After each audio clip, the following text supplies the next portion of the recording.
ලස්සනට නිරෝගී වෙන්න කැමති අය කන්න ඕන සලාදයක් අරගෙන ආවා. මේක හදාගන්නේ රතු අල වලින්. වාසි ගොඩක් ලබා ගන්න පුළුවන් මේක වගේ ආහාර වේලට එකතු කරගත්තොත්. අපි බලමු කොහොමද හදාගන්නේ කියලා. MS කිචන් එකට ආව ගොඩාක් ආදරෙන් පිළිගන්නවා.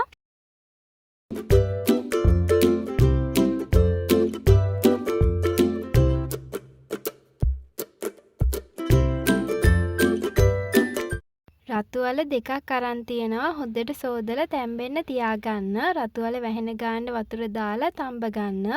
තැම්බුණාට පස්සේ පොත්ත කපලා අයින් කරගන්න.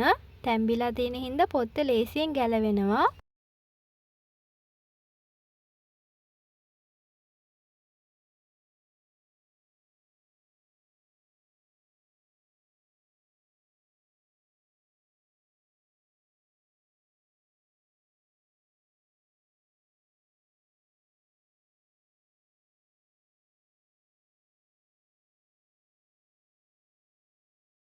හීනියට රවුන්ඩ් හැඩයට කපා ගන්න.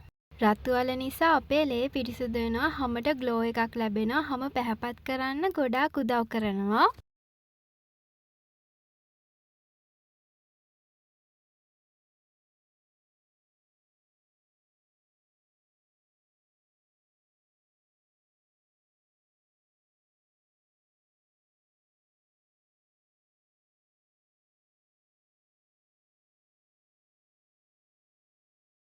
රතු අල ගෙඩි දෙකම පෙති හැඩයට කපාගෙන ඉවරයි. වෙනම භාජනයකට දාගන්න.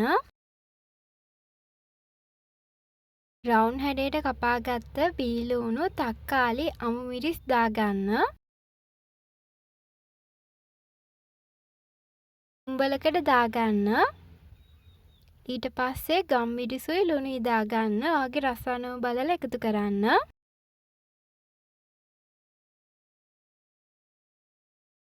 අන්තිමට දෙහි යුෂ ටිකක් දාලා කලවම් කරගන්න. දෙහි ගෙඩියකින් භාගයක යුෂ අරන් තියෙනවා. අතින් පොඩි වෙන්නේ නැති වෙන්න කලවම් කරන්න. ඔන්න මේ දේවල් ටික තමයි අපිට කරන්න තියෙන්නේ රතු අල වලින් සලාදයක් හදාගන්න. මේ සලාදය හරිම රසයි. ලස්සනට නිරෝගී වෙන්න කැමති ඔයා මේ සලාදය අනිවාර්යයෙන්ම හදාගෙන කන්න.